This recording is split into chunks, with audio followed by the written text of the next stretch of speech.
Assalamualaikum warahmatullahi wabarakatuh. Nama saya Rahmat Lajib Trisyadi. Saya akan merancang topologi serta mengonfigurasi jaringan yang saya akan buat. Mari kita mulai.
Sekian dari konfigurasi dan rancangan topologi yang saya buat. Untuk konfigurasinya lebih jelasnya akan dijelaskan oleh anggota anggota kelompok saya yang lainnya. Terima kasih. Wassalamualaikum warahmatullahi wabarakatuh.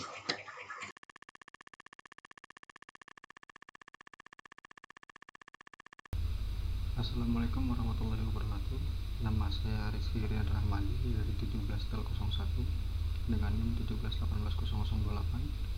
Saya di sini ingin menjelaskan tentang topologi yang sudah dibuat oleh Rahmat Rajib Trisyadi. Sebelum saya menjelaskan tentang topologi yang sudah dibuat oleh Rahmat Rajib Trisyadi, saya akan menjelaskan fungsi dari ACL Extended.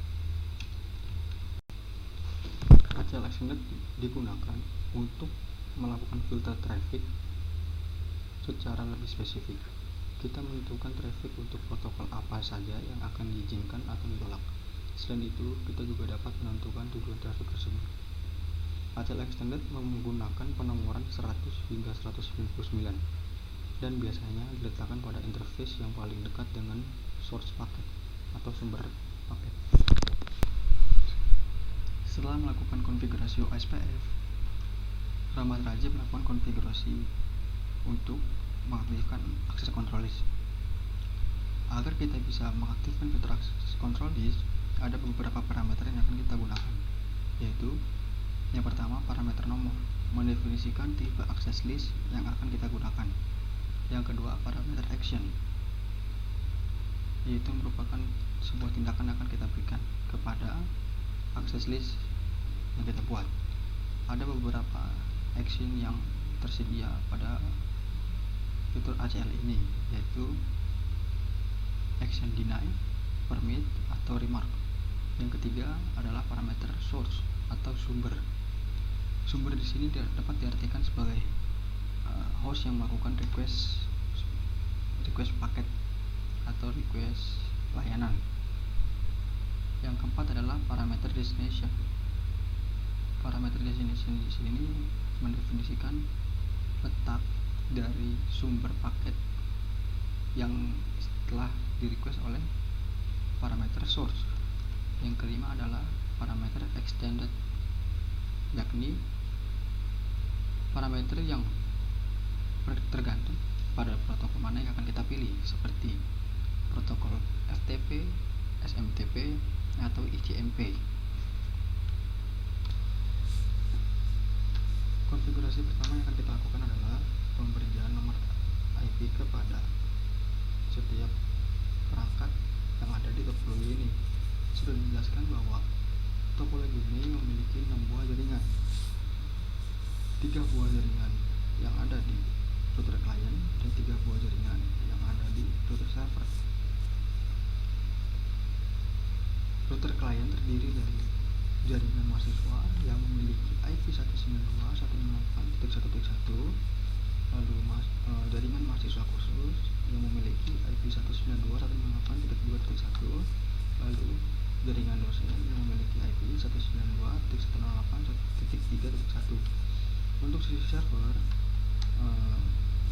terdapat 3 buah jaringan, yaitu jaringan server mahasiswa yang diberikan IP 11.11.11.1, lalu jaringan server dosen yaitu 12.12.12.1, lalu jaringan mail server yang memiliki IP 13.13.13.1.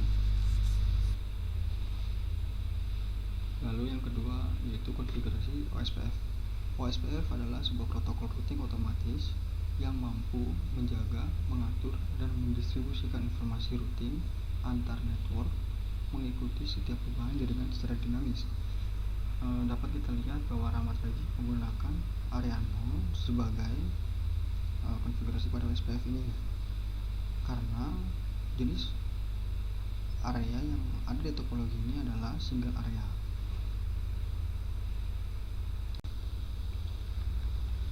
Lalu yang ketiga adalah konfigurasi ACL untuk protokol ICMP terhadap IP mahasiswa, IP mahasiswa khusus, dan IP dosen. Pada kasus ini, jaringan mahasiswa dan jaringan mahasiswa khusus tidak bisa melakukan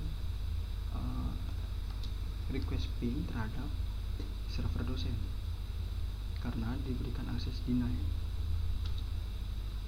Lalu untuk jaringan dosen bisa melakukan perintah atau ping request terhadap server dosen karena diberikan akses permit. Lalu yang keempat yaitu konfigurasi ACL untuk protokol TCP terhadap IP jaringan siswa, mahasiswa khusus, dan jaringan dosen. Di sini dapat kita lihat bahwa jaringan mahasiswa dan jaringan mahasiswa khusus tidak dapat melakukan HTTP request terhadap server dosen karena diberikan action deny, kecuali jaringan dosen karena dia diberikan akses permit, jadi dia bisa melakukan HTTP request terhadap server dosen.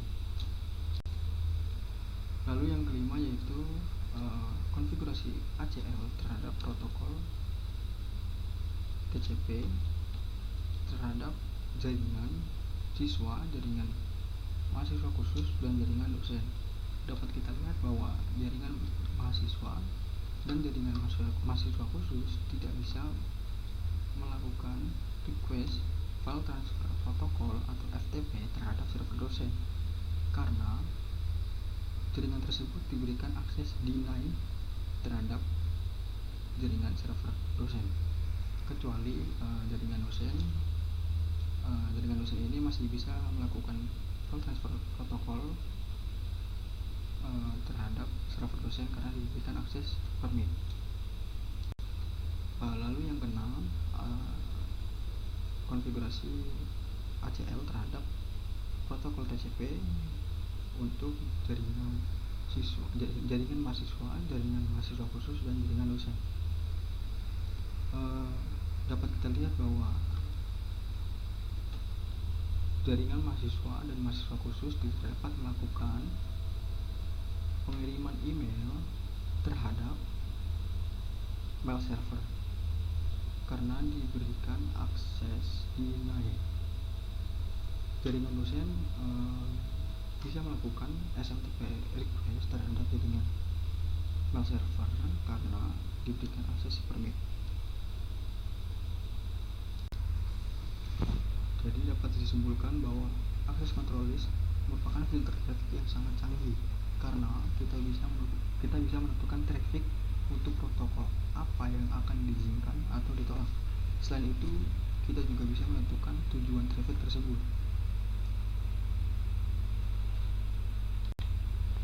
Terima kasih, mungkin itu saja yang dapat saya jelaskan untuk materi akses control list ini. Kurang lebihnya mohon maaf. Wassalamualaikum warahmatullahi wabarakatuh.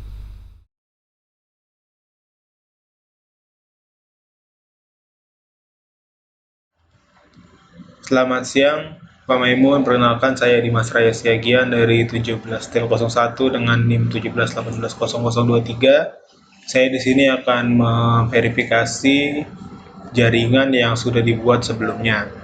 Jadi saya akan melakukan ping dari jaringan mahasiswa ke server dosen. Saya akan menggunakan PC1 sebagai PC untuk mencoba. Saya akan melakukan ping.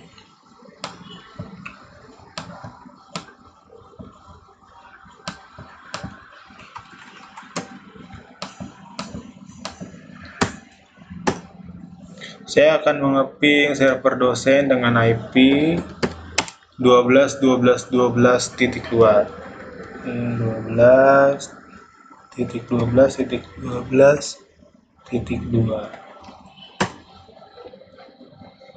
Di sini ada keterangan ping dari PC1 unreachable sebab jaringan mahasiswa ke server dosen sudah di-deny atau dinonaktifkan. Lalu saya akan mengetes jaringan dari mahasiswa yang khusus ke server dosen menggunakan PC3 sebagai PC percobaan. Saya akan melakukan ping ke server dosen dengan perintah ping 12.12.12.2.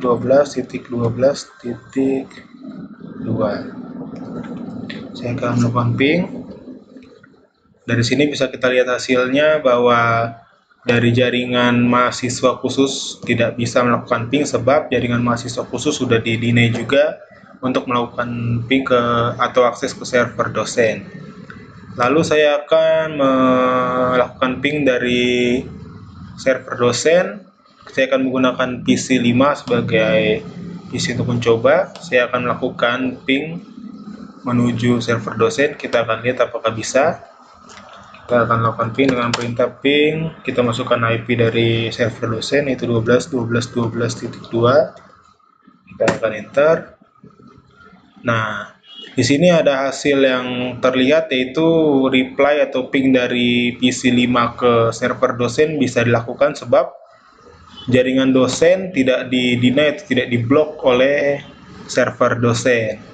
Jadi untuk percobaan pertama bisa kita simpulkan kalau jaringan mahasiswa dan jaringan mahasiswa khusus tidak bisa mengakses server dosen, tetapi server dosen tetap bisa mengakses server dosen yang di sini. Selanjutnya saya akan melakukan verifikasi dengan menggunakan PC 1 untuk mengakses web server dari server dosen. Di sini saya menggunakan PC 1 untuk PC percobaan. Saya ke PC percobaan, saya akan mengakses menu dari web browser. URL-nya saya akan mengetikkan alamat IP dari server dosen yaitu 12.12.12.2. Kita akan kita akan tunggu hasilnya. Nah, di sini ada hasil yang keluar adalah request timeout. Ini terjadi karena dari jaringan mahasiswa sudah diblok, tidak bisa mengakses server dosen. Kita akan mencoba selanjutnya menggunakan PC 3 dari jaringan mahasiswa khusus untuk mengakses web server. Kita akses dengan menu web browser, kita ketikkan URL dari URL-nya menggunakan IP dari server dosen. Kita akan ketikkan 12.12.12.2. Sama kita akan go lagi, kita akan lihat hasilnya. Nah, di sini sudah keluar hasil yaitu request timeout juga. Ini juga membuktikan bahwa dari jaringan mahasiswa khusus sudah diblok oleh web server dari server dosen. Nah, selanjutnya kita akan melihat dari jaringan dosen, kita akan melakukan akses web server menggunakan PC 6 sebagai PC untuk mencoba. Kita akan akses dari menu web browser. Kita masukkan URL-nya sama, tetap IP dari server dosen yaitu 12.12.12.2. Kita akan go. Nah, di sini hasil yang terjadi adalah server dosen bisa diakses sebab jaringan PC dosen tidak diblok untuk mengakses ini server dosen. Jadi dari jaringan dosen bisa mengakses server dosen. Seperti itu penjelasannya.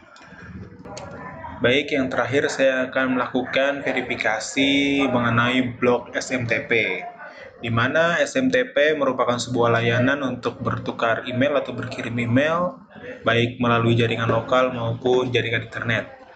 Nah, yang pertama saya akan melakukan pengetesan email dari jaringan mahasiswa khusus yang akan berkirim email dengan jaringan dosen. Saya akan menggunakan PC 3 untuk berkirim email. Saya akan menggunakan layanan email.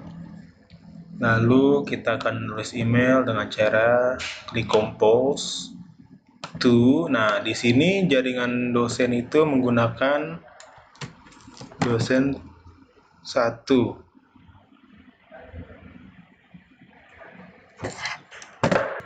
Nah, ini kita akan klik. Nah, kita akan lihat sudah ada balasan nilai Anda 100. Ini adalah balasan yang dikirim oleh dosen.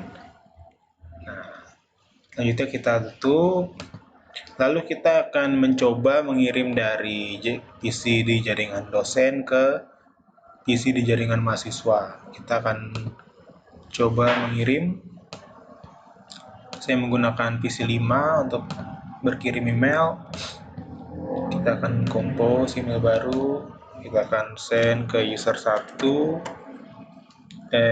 karya7.com dengan subjek, deadline, dan isi email.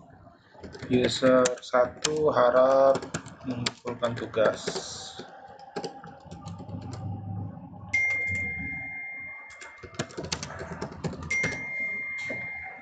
Kita akan kirim.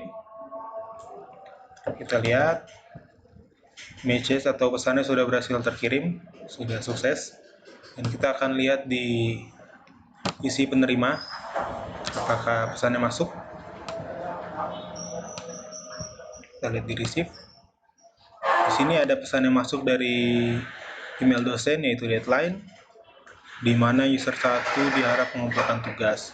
Di sini kita akan simulasikan user 1 akan mengumpulkan tugas. Kita akan reply. Kita akan buat, maaf Pak, saya belum mengerjakan tugas. Kita akan kirim. Kita akan lihat hasilnya, sedang mencoba untuk mengirim. Nah, di sini ada connection timeout. Ini terjadi karena mahasiswa atau PC1 dari jaringan mahasiswa sudah diblok. Jadi PC tersebut tidak bisa melakukan kirim-kirim email atau berkirim email ke PC dosen. Seperti itu. Lalu kita akan tutup sebentar. Nah, kenapa bisa terjadi proses pengiriman email atau berkirim email bisa terjadi? Karena sudah ada server dari mail server yang sudah saya buat. Nah, sini kita akan lihat di service. Kita akan klik email. Nah, di sini ada domain name yang sudah dibuat sebelumnya, yaitu karya7.com. Jadi ketika berkirim pesan tadi, kita bisa mengirim ke domain tersebut. Nah, di sini ada usernya, user 1, user 2, user 3, dan user 4. User ini digunakan atau email yang digunakan untuk PC dari mahasiswa, yaitu mahasiswa biasa dan mahasiswa khusus, sedangkan email user dosen ini adalah untuk email untuk PC dosen. Jadi kenapa kita tadi bisa berkirim email ke alamat-alamat tertentu? Sebab user dan domainnya sudah ditentukan. Jadi kita sudah, user dan domainnya sudah diatur, jadi kita bisa melakukan layanan pengiriman email. Begitu. Nah, jadi sekian dari saya, itu saja yang bisa saya sampaikan tentang proses verifikasi dari TCP, FTP, dan juga SMTP ini. Kurang lebihnya mohon maaf atas penjelasan yang mungkin kurang jelas. Sekali lagi saya ucapkan terima kasih banyak.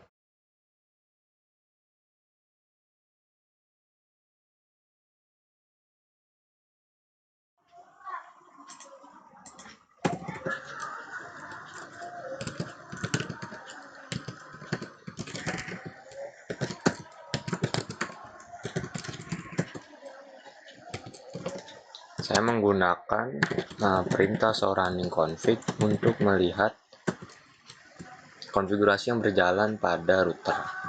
Lalu saya jelaskan satu persatu. Oke. Di sini ada interface gigabit Ethernet 0/1 yang berarti ini adalah IP address yang menuju ke server. Kita bisa lihat di sini. Ini adalah IP address server. Dan IP address server sendiri ini adalah untuk gateway-nya, dan IP servernya adalah 192.168.1.3. Selanjutnya kita lihat pengaturan ACL untuk router 1.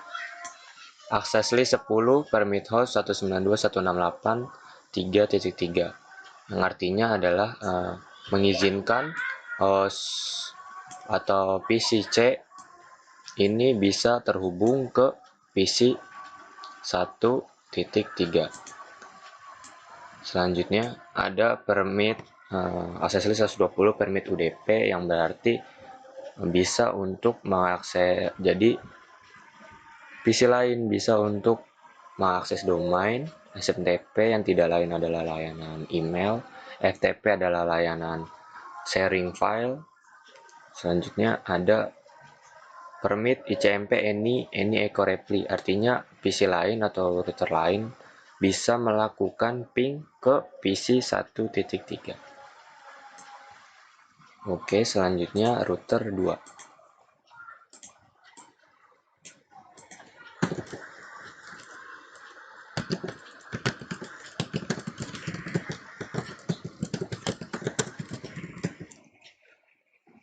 Sebelumnya router 2 ini berfungsi sebagai jembatan antara router 1 dan router 3. Jadi konfigurasi ACL tidak diberlakukan di sini, tetapi ada konfigurasi IP routing dari router 1 ke router 3. Dan ada access list tetapi cuma satu, yang artinya mengizinkan PC C atau PC host dengan IP 192.168.3.3 ini untuk melakukan remote ke router 2. Di sini ada perintah untuk static routing, yang artinya IP route dari gateway 1.0 ke 10.1.1.1. Lalu ada gateway 3.0 yang mengizinkan routing ke 2.2.1, yang berarti itu adalah router 3.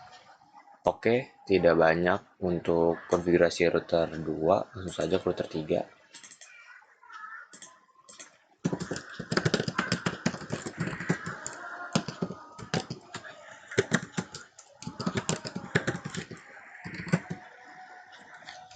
Oke, kita seorang config lagi.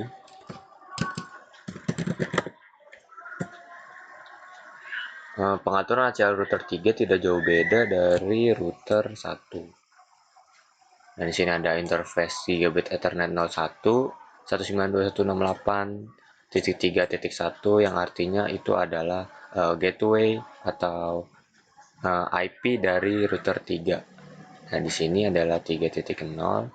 Terus di sini 3.3 untuk IP host. Selanjutnya ada perintah-perintah ACL yang sama, yang tadi suku permit 192.168.3.3 untuk mengizinkan PC host ini melewati router-router ini. Lalu ada permit 192.168.3.0 untuk melakukan ping ke router-router 1, router 2, router 3. Selanjutnya ada perintah access list 100 permit TCP 10. Ini menggunakan IP wildcard yang 10.0.00 terus 0.255 EQ host 192.168.3.3 supaya PC3 bisa mengakses atau bisa melakukan ping ke router-router ini. Oke, kita lanjut percobaannya. Kita lakukan ping dari PC C ke PCA. Ping 192.168.3. Ping tidak bisa dilakukan karena tadi sudah ada perintah untuk blocking ICMP dari 192.168.1.3.3. Tetapi kalau untuk ping ke router tetap bisa harusnya.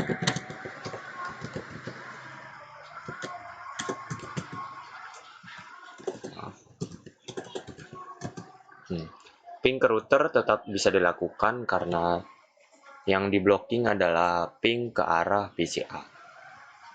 Selanjutnya adalah percobaan akses SSH yang harusnya hanya bisa dilakukan dari PC C yang adalah PC manajemen. Oke, kita lakukan percobaan dari PC C SSH.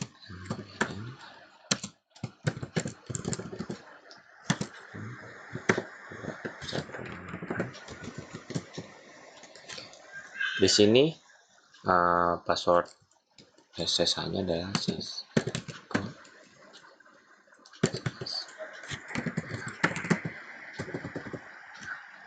Di sini kita tetap bisa melakukan connect ke SSH melalui PCC karena PCC adalah PC manajemen. Oke, kita coba melakukan ping dari PCA ke PCC.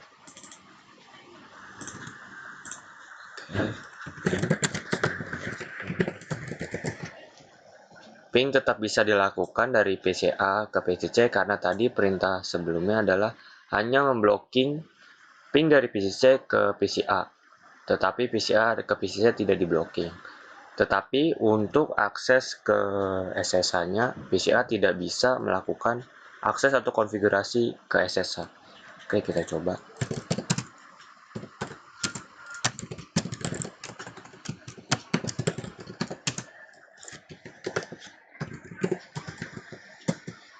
Nah, connection refused by remote host, yang artinya ini tadi sudah di-deny atau di-block dari router dengan perintah IP ACL. Oke, jaringan ini akan menjadi dasar dari rancangan saya selanjutnya. Oleh karena itu, kita langsung saja ke rancangan saya yang selanjutnya. Terima kasih.